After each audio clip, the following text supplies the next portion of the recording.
You're listening to your favorite podcast about Flesh and Blood and its community. Welcome to Last Ditch Effort.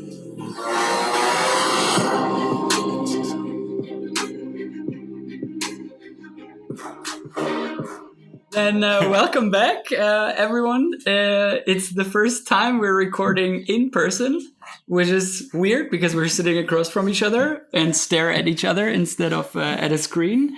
So we're here today. My name is Patrick, and my co-host here is Maurice.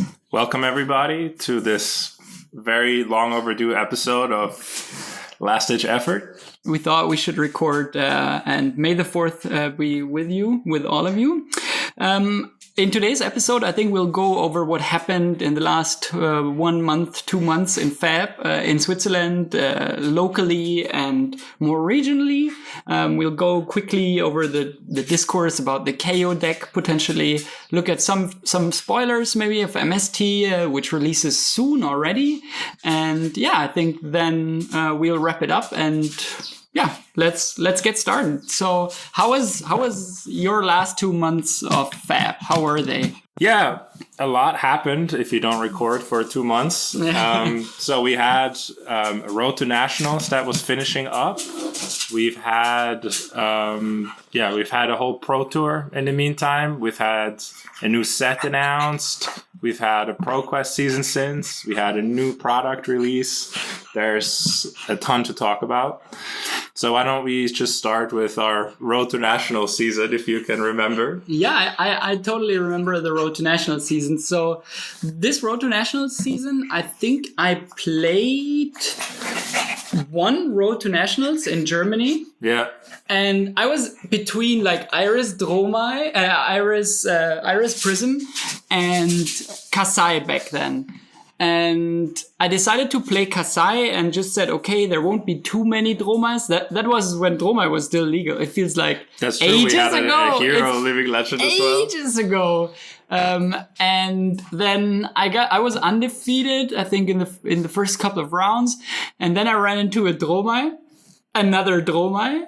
Still made top 8, and then in top 8, I played against the Fatigue Dash, and that was the end. And I think there were 5 brutes in the top 8, and I ran into the Fatigue Dash or Turtle Dash, and that was the end of the PQ for me. But funnily, Ralph, our other co-host, the third co-host, he went undefeated at that event on Levaya, and then I stayed to the finals. He opens the gold foil, and it's a gold foil Iris of Reality, and I was like so mad. I want this, and then he started playing my Iris Prism deck for a while at Armories, being undefeated, playing his gold foil. I'm like, yeah, cool. That's a lot of fun. But Ralph is annoying like that. He will just take your deck and play it a million times better than you can, and it's so frustrating. It's so funny. I just lost with his Levaya deck against my Prism deck, which, but so that was Road to National season for me. I think the meta was in great shape, even with Dromai. Yeah. There aren't too many Dromais around. How was your RTN experience? Yeah, it was okay. I think in the RTN season, I was still playing Bolton. I can now not even remember anymore. Yeah, there. Sounds legit. Bolton sounds legit. Yeah. Yeah, I can't remember if I was. Yeah, I think I was playing Bolton. Anyways, then the Pro Tour happened, and we saw Arthur Trehey take it on Dromai with this like insane play. And it almost like immediately made Dromai Living Legend. It was technically still legal for PQ first week, right? Yeah. Because it was like 6 points short. But I also, the deck that really caught my eye there was Max's deck in the finals. That was Dorinthia Hatchets. And I have been waiting for like a Hatchets build that is viable in CC for a very long time. Yeah, I remember you playing like Hatchets Bolton and things like this, and I was like, ha, the meme lord. And now we have a good Hatchets deck. Yeah. And I think the deck is crazy. I think it's I think it's one of those decks that kind of evolved out of the meta being dominated by Kayo. Like, it's very much an answer to Kayo in my mind. Oh. It's like one of those decks has a good answer to Kayo and like a decent matchup into everything else. Except Kano maybe, or potentially Prism. Yeah, but that's just the warrior life, right? Like, I don't think you can play a warrior that has a great matchup into Kano. We can talk about a spicy brew if we have time. But Kano is kind of in this spot that's really hard to judge, because it's like he either plays first cycle Kano and then tries to combo you, or he plays the pitch stack version of Kano with like tons of D-reacts. And when you sit down, you don't know, and you kind of need to know to like figure out what's the correct way to sideboard and do your game plan. So I feel like playing against Kato now kind of feels like playing against Dash, like all the way back when you had to figure out if she was Boost Dash or Turtle Dash. I think that's true, but I've also, as Kano players, I think right now is the time. I've seen good Kano players stack KOs. Yeah. Consistently. And if you can stack KO, you can stack anything. Like, and I've heard people say that this is just like a Kano stack meta, where you can just, I don't have Ragamuffin's head in my sideboard anymore. I just play balance. Right. Like, I don't care. Yeah. I try to stack everything. And I think that's the right way right now. So when I play Warrior, I always assume that the Kano plays 12 D-reacts at least and is going for the second cycle. So I'm not even sure anymore if I should get in Respites or take it on the chins, because they're so clunky if you see them early. And if you pitch them, you will not reach stack as fast as Kano. So if you pitch one away, it's gone, except if you have shuffle effects in your deck. And you need like triple Respite, Spell Void 2 or something to get over the triple Wildfire, triple Blazing. So it's very weird in a way. I think the Kano matchups are hard for a few decks right now. And I think that's why Kano is positioned well. In RTN season, we already had the event that we judged, right? Yeah. It was won by a Kano. Right. And then PQ season, if we jump to that already, we have seen Kanos win. Yeah. The ProQuest that I judged here in Winter Tour, a Kano took it down. Yeah. Yeah. And it was a Kano that was at the RTN that we judged together in top 8. And the Kano that won that RTN won the PQ in Geneva here in southwest Switzerland. So there are a few very strong Kano players in Switzerland, and I also think that like if you play the deck well, if you come with a plan into every matchup, it's a very tough deck to beat, and you need to target it specifically by playing, let's say, something like Prism, right? Yeah. The thing is, I was watching the PQ final that I was judging. Actually, Kano played into Prism in the finals, and I think the Kano player correctly identified that the combo was never going to happen, even if he pitch stacks it. So he just played like a very slow tempo-based game plan where he just pinged damage every time. And the Prism player was just playing AB1, which I thought was maybe a bit of a disrespect towards Kano. Like, I feel like maybe if he plays AB2, that matchup ends differently, but he was just able to consistently ping all of his like prevention effects away, and then kill him once there was no more ward left in his deck, basically. I don't know the thought process behind playing AB1 in Prism. So I played quite some Prism in the last couple of weeks and months. And I started with AB3 because I was like, okay, my blue count is a little bit higher than the average Prism deck. And I just pitching 3 to prevent the waning moon when you attack can be so key. And with AB2 without spectral shields, it's rough, right? You don't want to attack with an angel if you don't have another ward up, because they will just kill your angel. So AB3, I was like, okay, cool. But then it always felt like, okay, this is almost unlosable. Can I go down to AB2? Then I went down to AB2 and I've seen, okay, once you have a Genesis and you have like 1 or 2 spectral sheets, not too many, because if they scour you for, I don't know, 12, then it's bad news for you.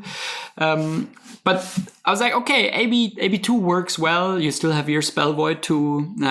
You have potentially ward on board, and you can put so much pressure with like Angel for 7 or something like this, or 6/6. So with the relevant on hits in the matchup. But then maybe the Prism player, I don't know the thought process, but that's how I could see it happen, that he played AB2 and he just whooped all the Kanos all the time, or he didn't have a good Kano player as a testing partner. Might be too. And then he was like, okay, this matchup is free with AB2, then it will be very favored with AB1, which I think it is rough. Like, I wouldn't dare to play AB1 into Kano. I would be scared, like, because then sometimes in this meta, the Kanos, when they play the tempo plan, they start playing snapbacks, and it gets very weird if they like play something from banish, play snapback, waning moon for 3, and it's like AB1, my board dies. I think the break point is that you can play it like the Kano player. If you only play AB1, the Kano player can play a spell on his turn and then waning moon you for 2, and you can only prevent one of them. And I think that's kind of key in that matchup, because him being able to do that, he can either consistently remove your spectral shields, or he can kill an angel, even worse, right? Yeah. Like if he can consistently, like in his turn, kind of kill your angels, and like your angels basically can't really attack because he just snipes them. It becomes this like back and forth of like making it trying to put pressure as Prism, but then just getting shut down every time you get momentum. So I feel AB2 is very crucial in that matchup to be able to prevent the waning moon. But I actually think that he just wasn't expecting like the waning moon plan, like straight up. Yeah, but I don't think every Kano is playing that into Prism. Yeah, but I still think it's like you said, if you don't have a testing partner that plays Kano at a very high level, then they might just try to combo you. And I feel like if the Kano player doesn't know how to play against Prism, then that's his first reaction, which is I'll try to combo and see what happens, and hopefully I get there, which is obviously like not a great plan. I think we've seen that at the other PQ, where it was the first time Prism playing against the Kano, and then the Prism cracks Halo, gets a Figment, animates the Figment with Wildfire on the stack, and then the Kano is just like, yeah, you don't have resources left, you don't have other ward effects, so I'll just Waning Moon you. The Angel dies, Wildfire resolves, and the Prism is basically dead on board. And I'm like, this player will not do this mistake again, right? I mean, the Spell Void 2 would have been better, like at this stage. So I think, it might be lack of experience, but I think now like, if you go to an event in Switzerland, you know there will be 2 very good Kano players. And we're not talking about 1500 ELO. We're talking like 1800-ish ELO Kano players that play this deck since before the game was released, I feel like.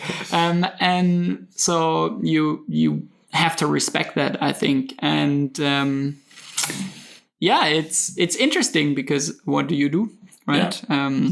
I feel like there's a lot of these strategies out right now. The same with like the Viserai that plays full defense, like the OTK Viserai list. If you're not able to turn on the heat against these decks, then you just lose. Like I feel like it's a very on the one hand, like you have to have I would hate to be a new player right now. I think that's like the most horrific thing that can happen, because the only way you can kind of like learn to play against these decks is to lose against these decks. Yeah. And then like trying to find the weak spots in their strategies. And if you're a new player to the scene, you just get rolled by Kayo, which is just, I feel like, a very by the numbers, like really strong deck. Then you like start attacking against Kayo, then you get like rolled by Hatchet's Story, which is just like a complete value game. Then you get blown up by Kano. Then you get like infinite looped by Prison. and then you go home and you're like, and now it's the night at the LGS. And it's like, I did 0 damage, died to some shenanigans, and I now know what Arcane Barrier is. And then on top of everything, you get like, I don't know, 39 value turned by Dash.io because they high roll you. Like it's just it's like a really interesting meta on the one hand. I don't think we've ever seen so many like strategies be viable. And I think that it's for the first time that you can show up to a tournament and you cannot be prepared for everything. Like it's just, you don't have enough sideboard slots to be well prepared into every strategies. You have to decide like, oh, I'm just like, if I get paired into OTK Viserai, I just lose. Like, I think you have to decide on like a meta call of like, I'm just gonna have a terrible matchup into these decks. I don't think you can be prepared against everything. Yeah, and I think I fully agree. The meta is super wide open, and I think it's the most wide open in any TCG I played, to be honest. And I think some people struggle with this because suddenly they're like, their hero identity or deck identity is being questioned, because you can show up to an armory and there are 8 players and 6 of them play Victor, and you have a bad Victor matchup, and then you go home and you're like, why am I even playing this deck? Or you show up to an event and it's like 50% Kano, which is unlikely, right? But then you're like, okay, but what do I do? And I think that's a good chance for brewers, like for coming up with new creative ideas. But it's also this weird dynamic between there are these decks that want the game to go long. Then there are these decks that want the game to end super quick. Let's say, for example, Kayo. Like Kayo is racing you down. And then there are these decks that fall somewhere in between, right? Where like they can apply pressure, they can defend well. I think the Hatchidori or the Kasais out there. Yeah.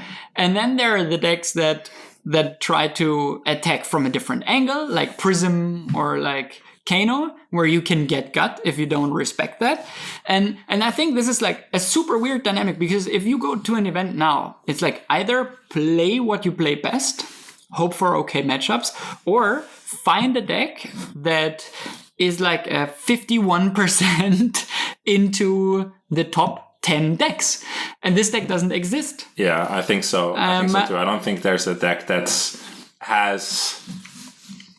don't think there's a deck that has a decent matchup into everything. But even Kayo is, I agree, Kayo is probably the closest to that deck. And I feel like if you were a new player right now and you don't know like any of the matchups, I will tell you to play Kayo. You're probably still going to lose. Like, it's just the nature of Flesh and Blood. Start with this. I have this Kayo Armory deck right here in front of me. We'll talk about this real quick. Just play this. Sleeve this up. Don't even sleeve it up. Just raw dog it. Bring this to an event. Open it. Let's go. So I feel like Kayo is like the kind of deck where if you know your own strategy like decently well, you'll probably win the most games. Like, I think so way. Too.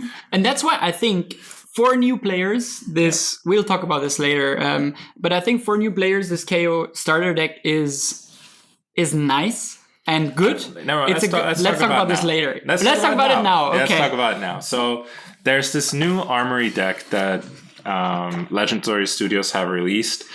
This comes off the back of the community really pushing them to release like a classic constructed ready deck, which I feel like has been a blight on the game like ever since it came out. Like, yes, there were the Blitz decks, which were the new player product, but there wasn't one for people, because a complaint that I heard a lot was that you have new players at your armory, But the armory for the next 3 weeks is going to be classic constructed because people are prepping for RTN season or for PQ season. So you want to play classic constructed.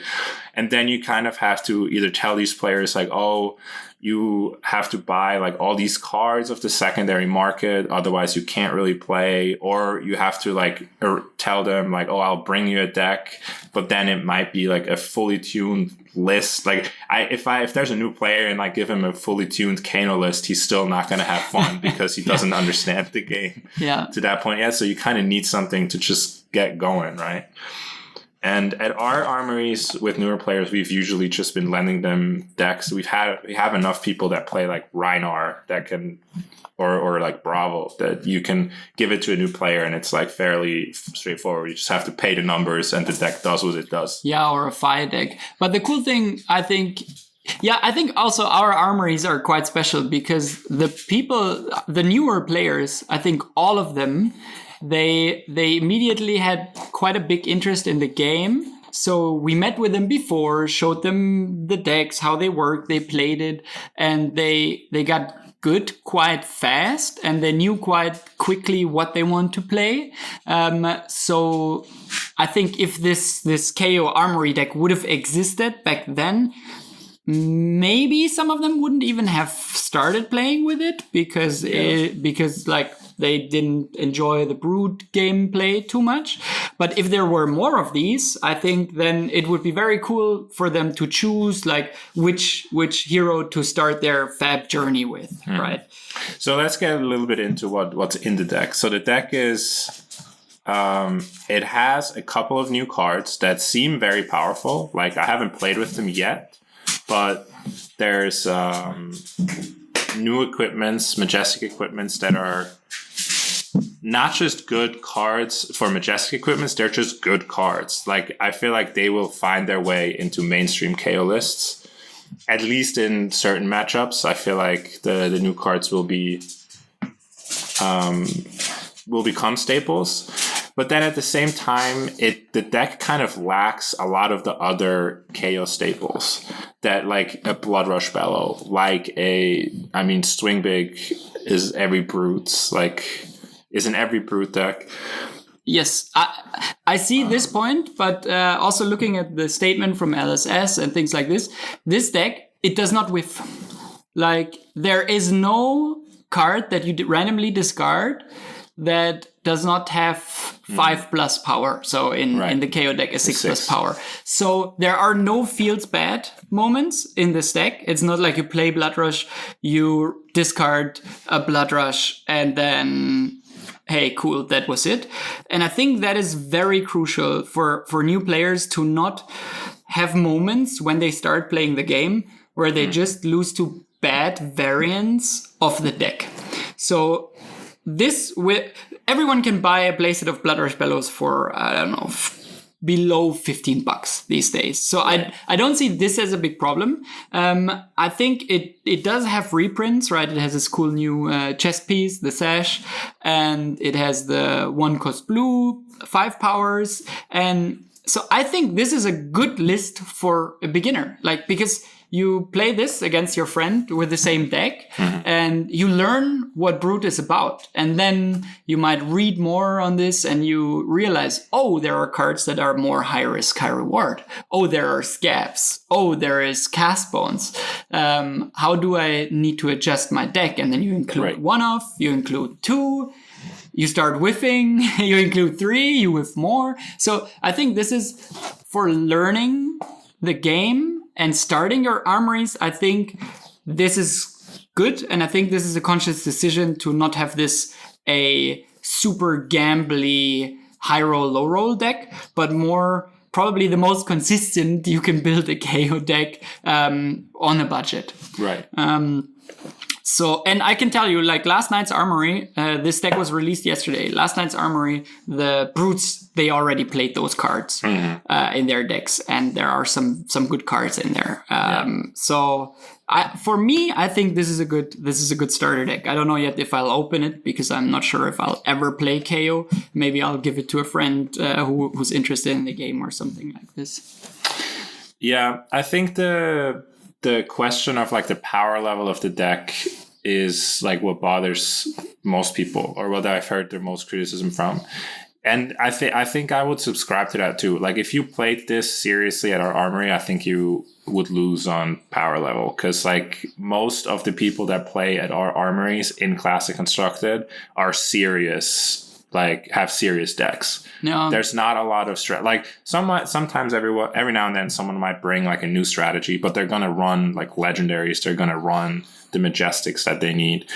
I don't think it's a case of players at the armory level not having the cards that they want in the deck, right? Yeah, and but this is a casual deck. I mean, it's called Armory deck, and then the question is, how casual is your armory? That's kind of the question I'm getting to. I think that's where I don't want to call it a disconnect, but I think it's where the problem lies. Like how competitive your army is going to heavily depend on if this is a deck that you can bring to your armory or not. Mm-hmm. And if your armory is the way our armory is, or the way that at least two of our armories are here in Zurich and Winterthur, I don't know that you're going to have like a great time with this deck.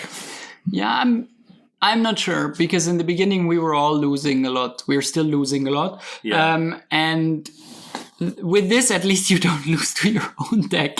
Yeah. So yeah, it's the chicken and egg problem, right? Fab is a highly competitive game. We have big events all over the world. It's built to compete. Mm. And then you have this lowest tier of events, which is armories, right? Which are weekly, which is an introduction to the game and casual.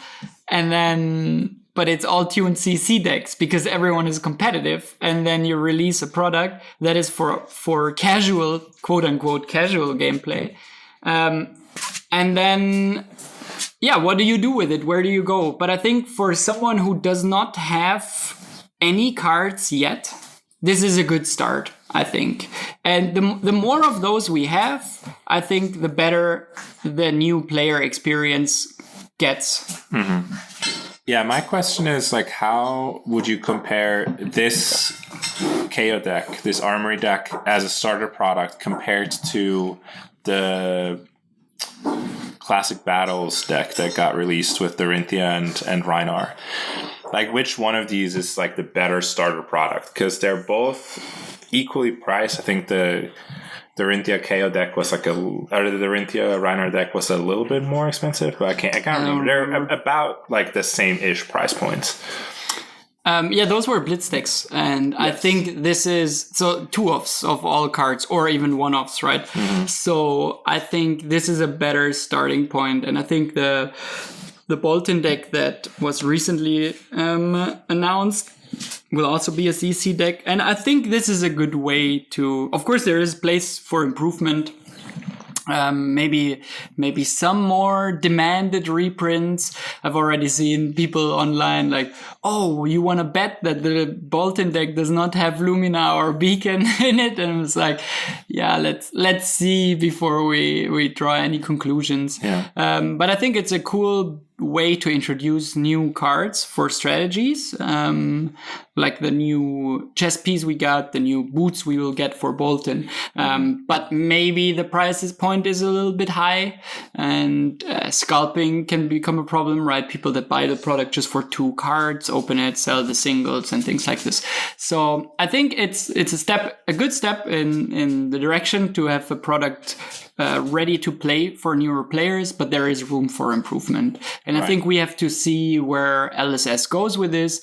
We know they will listen to the feedback by the community. So let's see where that goes. Yeah. So let's go back to PQ season, which recently concluded. At least in Switzerland, there are no PQs this weekend. I know there are a couple of in like a 500-kilometer range from us, somewhere in Germany, France, and I think even in Italy. Maybe you want to travel there, but none of us are traveling. How was your PQ experience? You judged most of them, right? You played 1. No, I played 2 and I judged 1. Okay. Yeah. So the 2 that I played Dorinthia, like Hatch's Dorinthia both times. the first time was a little disappointing with my performance, but I honestly saw the Pro Tour and was like, I have to try this deck. So I picked it up and I started playing it at Armories. And I think the very first PQ, I was just lacking the experience. Like I played very wrong into certain matchups, especially the Victor matchup, because the Victor I played in the first PQ actually played a full fatigue list. Oof, he really played like, I think 12 D-reacts or something. And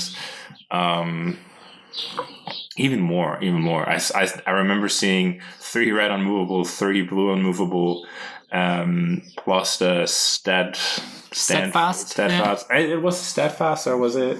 Maybe it was the other one, the one that you can... Staunch Response. Yeah, the one that you can pitch into. Wow. But anyway, it was, I just got fatigued, which is kind of crazy as Hatch's story, because like usually you're not badly prepared into fatigue, I feel like, with the axes and everything. Like, I don't think an average deck can just fatigue you. So that was... Yeah, I played a bit wrong. I played 2 Kanos back to back that were the only 2 Kanos at the event, which was like maybe a little bit unlucky. But I still loved the deck. I think the value game plan is super fun to play. It's super fun to pilot. There's so many decisions. But playing correctly is incredibly important in the deck. Like making a mistake can be extremely punishing, and 1 or 2 missed value down the line can decide a game. Like it's just this type of deck. And in the second PQ, I felt like I played a little bit better, but just like got like didn't have the draws sometimes. Like just I went 3-3 in the end. At the second PQ, just I feel like if I played like a bit cleaner into, like I faced again the pitch stack Kano, which I feel like is very tough. It's a very tough matchup. I would go as far as saying like it's basically unwinnable, because you just don't have the pressure to put on him to really win. He kind of has to miss his D-reacts or something, and like they're all in a pocket. Something like that. You just need to kind of get lucky for him to like not reach his pitch stack or something, or for him to mess up and then like take advantage of it. But if the deck runs for him, it just runs, and like there's not that much you can do. And then I also lost to a Vincent that high rolled me pretty hard. Like the Vincent version with the 3 rune gate combo, like if you post that off, it's so much damage and value that like you can't, like you have to come back like right then and there, and if you don't, then you just lose, which is what happened in the end. But yeah, a fun event. I feel like I again learned a whole lot. I feel like the matchups that I like that felt like I had an advantage, I won. So that was nice. And I also beat an Azalea, which is like my pet peeve. Losing to Azaleas is like it's every deck I've played so far in my FAL career has always been bad against Azalea. So I won against an Azalea at PQ, which felt real nice. That is a good change. But it's still an unfavorable matchup. But it was fun. And then judging actually was like a good experience, I feel like. Head judging an event. So like I took my level 1 judge exam, I want to say 2 weeks before the PQ event. And then I went right into an event. And it was a great experience, actually. Like it was kind of cool. I had like another level 0 judge to help me out as floor judge, and I think that was perfect. We had almost 40 player at our PQ, so it was quite a big event. I feel like if I was really by myself, it would not have been fun, because there's just too much going on. Like if there's 24 or 23 tables of games, you cannot keep track of everyone. But the event was pretty cool. It was peaceful for the most time. There were a couple of judge calls relating to Prism. Of course. Because Spectra is very... I think Spectra is so complicated to understand, especially for new players. And a lot of players have started playing the game in a time where Prism wasn't in the format, right? Or wasn't super good in the format, so not a lot of people played him. So there were a lot of questions relating to, what happens if I attack it with my sword, or I attack it with this? Like, I play my hit and run, why doesn't it get plus? Like, there's a lot of stuff like that, yeah. I called the judge on a Prism thing that I knew, but I just wanted to make sure, right? Yeah. And I think that is generally good advice if you know something, but it's still like a thing that does not happen regularly. Just call the judge and confirm. I think that's what they're there for. They're not there to punish people, but to help make the game smooth. And then you know for sure, and then the judge knows, and your opponent knows, and everyone plays according to the rules. I think that's a good thing to do. Yeah, it was really. Other than that, it was a pretty smooth event. We got through. There was not a lot of time issues. Like, I always feel like that's important to get the tournament running, like, to a point where not a lot of draws happen. And players played very fairly, played quickly. Like, it was a great event from the judge side as well. Yeah. I think so too. I played that event, and I think it was run super well. Also from the TO side, was very well run. Cool location. Yeah, nice players. We had a group, I think, from Germany, and I think we had a group from France. A small group from France. We actually had 2 different groups from Germany, which I thought was great. There were 2 communities from Germany that joined us for our PQs, which is awesome. Honestly, the whole like Flesh and Blood community is so cool. It's just really fun to like I've refereed other games, and I've refereed sports before, and it's just a different experience, like completely different. Yeah, in the lunch break, we went to get food, a friend and I, and then we saw the German group that we knew from an event, I think in Tuttlingen, this one RTN where I played Kasai. And immediately we're like, oh, cool, you're here too. And we talked to them, and it's just nice, like exchanging thoughts and just meeting new people and meeting the same people over and over again. It's super cool, and I think it's a great experience. Yes.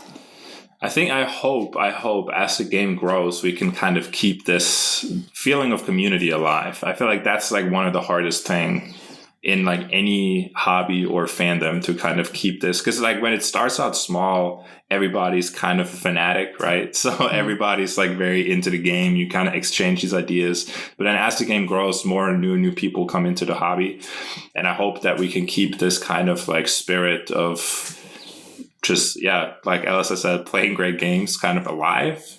Which so far I feel like we have. Like, the game has grown a lot. Obviously, like we went from like our armories got bigger. We got new stores in Switzerland. There's like, stuff is happening. Yeah, it's definitely a growing game up here, and the community is growing. And I think so far it's all good. Yeah. And it keeps being a close community, and you welcome new people, and it's amazing. But the question is, what happens if 200 more people come? Does it get more anonymous? And even though it's super competitive, right? And then that's the funny thing. Like, you compete against these players at the bigger events within your country, and you see them over and over again, and you win to them and you lose to them. And it's like some players become your nemesis. Like it's when you beat them at Armory, you feel like you're the hero. And I think that's a good thing, like, because it's all still friendly, right? Yeah. It's not, if Ralph beats me at an RTN or at a PQ or at an Armory, it's still my friend, right? Yeah. So that, I think that's super cool. Ralph also, he is the only one of our podcasts to actually get an invite to the Pro Tour. He was a finalist in the PQ we played in Luzerne. Yes. And because Vietnam already had an invite, I think Ralph also qualifies, because it passes down to the second person. Yeah. But if only the second person. Yeah, to the finalist, exactly. So the LEF pod is going to be represented at the Pro Tour, which is awesome. We have to get like a shirt or something that he should... For sure. He has to wear on stream. Yeah. I'll coach him or something. I don't know. We're all qualified for Swiss nationals. We'll not go into the details of our low elo numbers that got us there. But yeah, we will all be playing Swiss nationals, hopefully. So that was PQ season for me. Quickly, I played Prism at 1, went 2-0. Then I lost to a Kasai who fatigued me, and then that's interesting. That was very well played. Like Kasai came with a game plan, executed the game plan. Every time I had buffs, they had defense reactions or prevention effects, multiples of.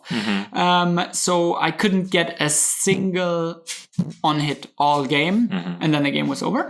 And then I played against an Azalea who won with the very last arrow in deck, had 3 more cards in deck, and one was an arrow, and I lost to that dominated. And then I lost to a Vincent, and then my run was over. And at the other PQ, I did play Kasai, and again I started 2-0, which included 1 Teklo. I beat a Teklo, which was, I didn't block a single attack the entire game, and I got there with the Teklo player having the singularity ready. So 1 more turn, I would have lost. So if I block with 1 card, probably I lose. But yeah, then after that, I played I played the Prism that then ended up in the finals, and I had him on 1 life, but then I just got. I ignored Merciful Retributions completely to prevent Soul, and blocked out.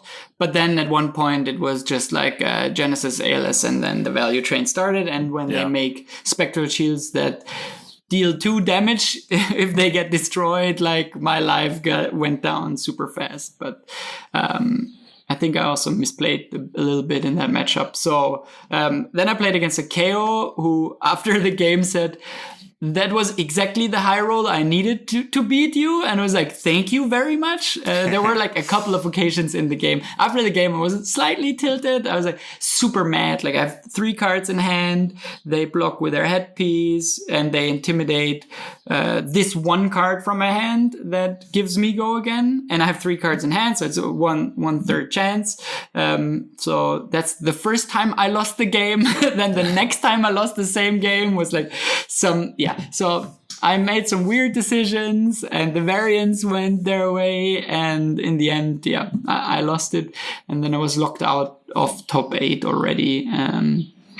And then at the last round, I didn't play because I had to travel in the afternoon. I had like a bit more than 3 hours drive, so I was like, okay, I'll drop. Stayed a bit to chat with friends, and then went home early. So not really a successful PQ season, but I think it was still a lot of fun because I told myself I'll play a different deck at every PQ I play, and I did that, and it was cool. It was a well-run event, and it was a lot of fun, I think. But yeah. Unfortunately unsuccessful, but that's it, right? If you change decks a lot, if you try out new things a lot, that's what you get, and it's completely fair. And KO is a deck that can run hot, and you will lose to it from time to time. So that's why people play the deck, and that's completely legit. So PQ season super nice. I think was successful, at least the ones I participated in here in Switzerland, and we're looking towards Warschau now, right? Is that you will be going? Yeah, I'll be going. 2/3 will be going. 2/3 of the LDF pod team will be going. Yeah. Deck. Do you want to talk about deck choices? I'm gonna stick with Dory. I feel like at this point, I'm just gonna wait until the new set comes out to choose a different deck. I still enjoy playing Dory for the time being. It is a bit. I feel like it's a little concerning that the games usually take quite long. Like it's a 54-minute deck. Yeah, it's not 54 minutes, but it's maybe like a 45-minute deck. Like you usually want to win like in the later stages of the game, like when you're second cycle or something, to close the game out. And I do think it's vulnerable to these more combo heavy strategies, because it's a deck that really needs to play like both sides of the board. Like you need to be able to defend and to attack for good value. And if you can't do it, like if they just don't attack you, like combo Viserai or Kano, you kind of lose a lot of what takes the deck from a good deck to a great deck, right? Yeah, the Valiant Dynamo gives you usually a lot of value throughout the game, and if you will not get that value, then the deck becomes, I think, significantly worse. That's why like equipment destruction might be in a good spot right now. There are a couple of classes that can try to do that. Yeah, I seen like one of our like local players is diehard -IO player, and he started playing. Is it the magnetic No, wave? not the magnetic shockwave, because that just makes you block with the equipment. But there's one that destroys a card if a gun hits you. Powder keg. Yes. It's a card from I think Dynasty that says if a gun hits, you can destroy powder keg and destroy a defending card or a defending equipment. I can't remember. Yeah. But so if you blocked, once they have it out, you can no longer block with your boots. Ever. Yeah. You can block, but as soon as the gun hits you, your boots get destroyed, and then your value is just gone. And with their high octane turns, they can attack like a couple of times with their pistol. Exactly. But with Achilles, it's always tricky. Like you can't block just the last pistol shot because they'll just Achilles and attack again. It just makes like the auto block that you usually throw your boots in like no longer an auto block. Like you really have to think about like, is it okay if I just lose my boots here? Because that's like a possibility in that matchup. Yeah. Which I think is actually really fun. Like I think it's one of those things that they put a card in to just like specifically hose like your strategy. But that's fine. It's super cool. I think it's great that these cards exist. I feel like it's one of those things that especially Mechanologist was lacking for the longest time. These like specific cards that you kind of needed. And like now with Bright Lights, the pool got expanded and like you have these options that you really didn't used to have. You just kind of played every Mechanologist card that you could that was good. And like now you have options. Now you can be like, maybe I switch one of these out for something else. And like all of a sudden my game plan into that strategy gets this much better. Yeah. Which I think is awesome. It's like, what do I lose to? I lose to maybe Warriors fatiguing me because of Dynamo. Okay, what can I do against Dynamo? It's like, it's just smart deck building, right? Yeah. And I think this is good. Like when the meta is in a spot where you can make these adjustments and gain with this 5 to 10% in a specific matchup, it's great. Like we're in a great spot because you can adjust. And I think we've seen this with like hack reality against prisms and things like this. It's like, if something hits you, destroy an aura. Slay. Yeah, Legend decks have started playing Slay in the sideboard because Prism is like now a real deck in the format. I had at the PQ, my first game was a Prism Mirror. And we played, and like everything went right for me. And then after the game, we talked a little bit. And he was like, he played the day before, he played a PQ, and he got paired into a Levia, and he was the only Prism at the entire event. I don't know, maybe 20 or maybe there were 2. But the Levia player is like knows the Prism player and knew the Prism player would be there. So for one person, this Levia player decided to play 3 Slays sideboard. And with the Prism presenting lethal with an Angel, it just got slayed and lost the game. And I was like, this is like, you can't even be mad. Like, if you allocate 3 sideboard slots for a specific matchup for someone you know, and then you win because you included this, like, you did everything right. But on the other hand, it's like, almost like it's so crazy to me for one specific potential matchup to include 3 sideboard slots if you could be doing other things, right? And I think Levia is winnable without Slays. Yeah.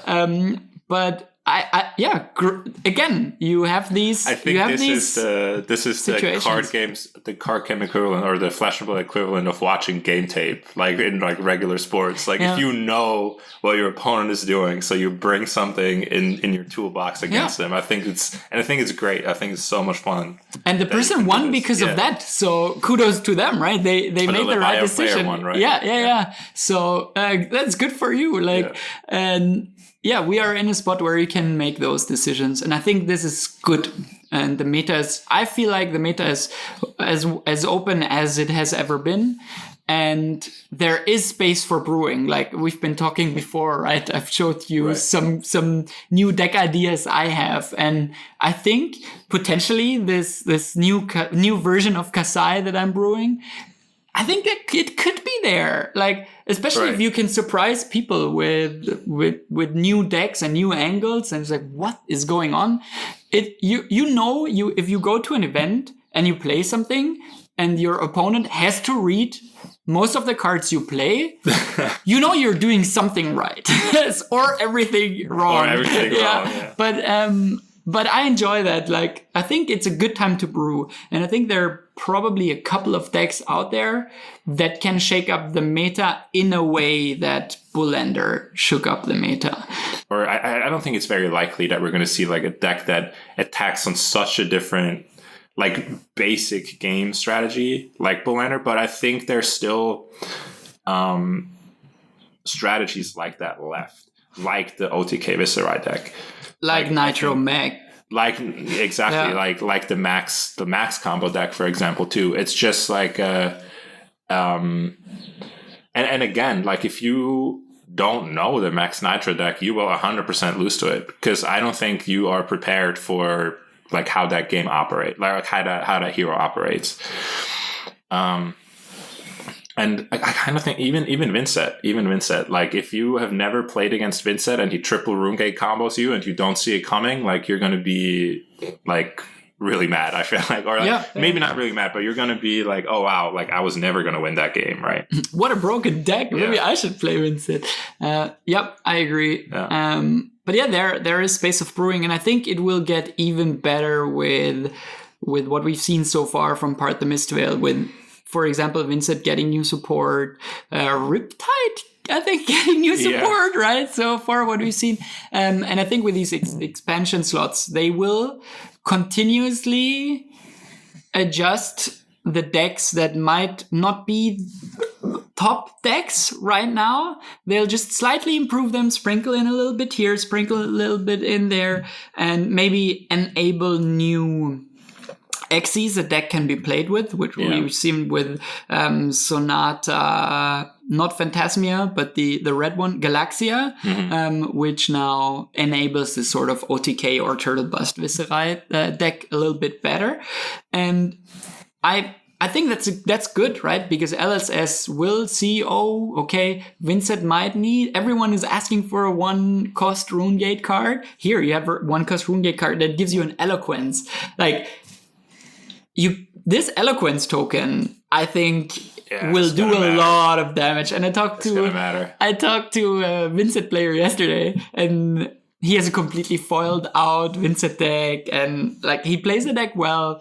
And we've been talking about the new card, and he's like, I'm so glad I already have my hands on a cold foil Eloquence token. He was so happy about this pack. Like, yes, finally it becomes relevant. And I think it's good. Like, give the players some new toys and see what the meta ends up with, and how people brew with new cards. And I think that's great. The Kano community is again joking about a new Zap being spoiled. Every spoiler season we get a new Zap. I don't know. So far there were new spoilers. I think we will not go over them yet. These flip down cloaking equipments I've seen last night. I think maybe next week we can go. Next week we can go over the spoilers. Hopefully we'll have more information about that set. But I think the meta is wide open, and with the new heroes coming out, it will probably be even further open again, hopefully. And We'll have new brews, new decks. Maybe I can do a deck tech next week with a video even, if the deck turns out the way it is going right now. Turn on the LDF YouTube channel. Yeah, exactly. Maybe that's what we'll get started. Before we wrap up, what's your pick to win Warsaw? Ooh, very good question. I feel like it might be something that we haven't seen win in a while. Maybe Kano. Oh, okay. Maybe Kano. I think Kano is very well positioned right now. And I think that, like I said, the meta is too wide to really tech against it. And it's just, there's these different strategies. I feel like everything kind of lines up for Kano right now. So I would not be surprised if we see a Kano perform very well in Warsaw. But then, the Polish community always comes with the spice. So I could also see some Katsus in top 8 or something. Pummelkatsu. Exactly. Top 8 is all Pummelkatsus. Yeah, they come with the spice. So yes. they're hard to predict. But yeah, I want to give it to Kano. Okay. My guess is... I want to say Azalea, but I say Kayo. I think Kayo. I think Kayo will there will be one Kayo that cracked a new chess piece that will go undefeated. That's my call. Right. And it will be probably a Spanish player. That's my guess. Yeah. That's my guess. So yeah, let's see if that holds true. And we'll record again most likely in a week. So no more longer breaks for now. We had our summer break already. Yeah. Thanks for tuning in, and we'll talk to you again soon.